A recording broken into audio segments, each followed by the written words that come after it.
I recently read The 48 Laws of Power by Robert Greene. If you leverage the laws of power, people will believe you're worthy of a powerful position and listen to what you have to say. If you obey the laws of power, you'll prolong your time in a powerful position because your opponents will think twice when trying to challenge you. I've distilled many of the 48 laws of power into 3 easy-to-remember laws, what I call the primary power laws. If you use these 3 primary power laws, you'll significantly elevate your power in meetings, negotiations, and in any organization you work in. Primary power law number 1. Say as little as possible. Let your actions speak for you. Robert Greene says, when you're trying to impress people with your words, the more you say, the more common you appear, and the less in control. Increase your power by being comfortable with silence and letting people nervously try to kill silence and reveal valuable information you can use. When you do speak, amplify the impact of your words by perfecting your timing. Power law number 35. Be like a hawk, silently circling above a conversation, watching and listening, and waiting for the moment to dive in and deliver a few well-thought-out words to receptive ears. When you limit your words become like a scarce resource that leaves people wanting more. When you limit your words during an argument, you become more persuasive. When someone argues a position, they're emotionally attached to that position. Better to remain silent, listen, than simply say, okay, let's try it your way. Then either demonstrate why they're wrong or behave in a way that makes them believe they're getting their way. When Michelangelo was finishing the marble statue of young David in Florence, Florence's mayor told Michelangelo that the statue's nose was too big. Michelangelo didn't argue because arguing would simply anger the mayor and jeopardize future projects. So instead, Michelangelo crawled up the scaffolding to the head of the statue with a small amount of dust in one hand. As he appeared to chip away at the nose, he let dust fall to the ground, but never touched the nose with his chisel. Minutes later, the mayor said, I like it better. You've made it come alive. Saying little and concealing your intentions, power law number 3, can prevent your competition from getting the upper hand and will allow you to consistently wow your audience when you release your work. Apple, arguably the most powerful company on the planet at the moment, goes to great lengths to conceal their intentions. By saying very little about their next product, they make their competition guess what they're up to, and have a powerful impact on the market when they finally announce their new product. And if you say little about your work process, you give people the impression that your achievements are effortless. Power law number 30.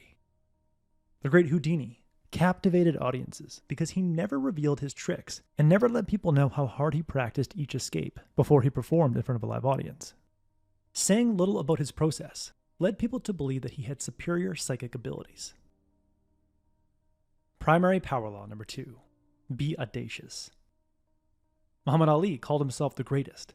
Babe Ruth pointed at the outfield wall before going to bat. And Richard Branson drove a tank down Times Square and flew a hot air balloon around the world. These bold individuals created compelling spectacles, power law number 37, that garnered attention, power law number 6, which elevated their status in sports and business. Leading up to the 2020 US presidential election, I wondered why so many people were running for office that had no chance of winning. But I later realized that merely setting and pursuing an audacious goal, like becoming the president, the governors and senators running for office elevated their status back in their home state.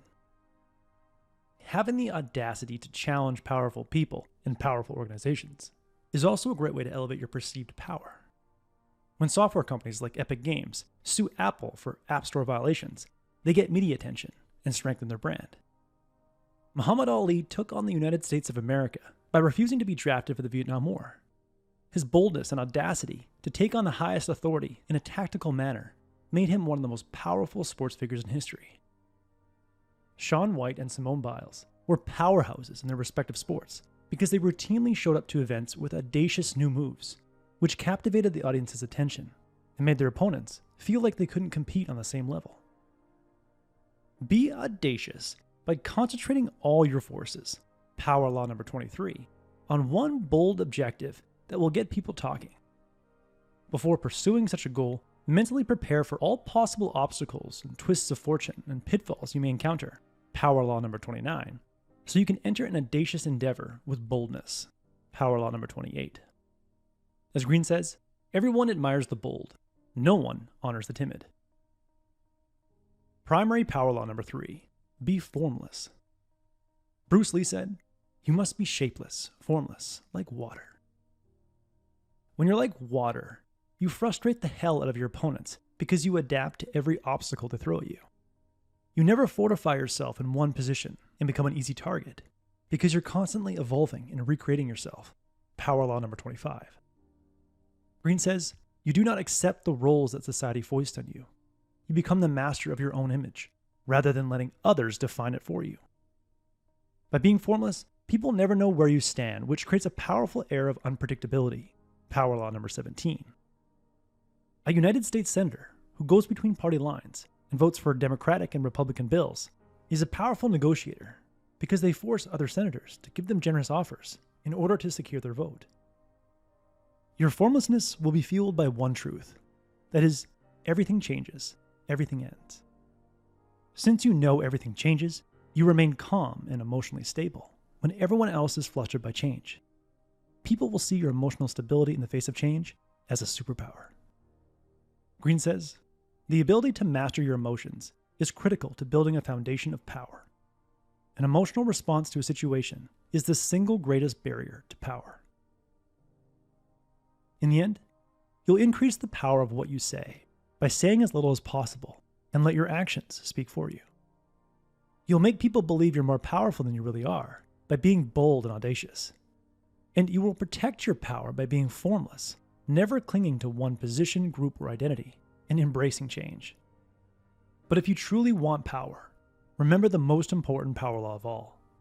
Never appear power hungry, and never make overt power moves. As Napoleon advised, place your iron hand inside a velvet glove. That was the core message that I gathered from the 48 Laws of Power by Robert Greene. This book will help you understand the power games that are constantly being played around you. I highly recommend this book. If you would like a one-page PDF summary of insights that I gathered from this book, just click the link below and I'll be happy to email it to you. If you already subscribe to the free Productivity Game email newsletter, this PDF is sitting in your inbox. If you like this video, please share it. And as always, thanks for watching and have yourself a productive week.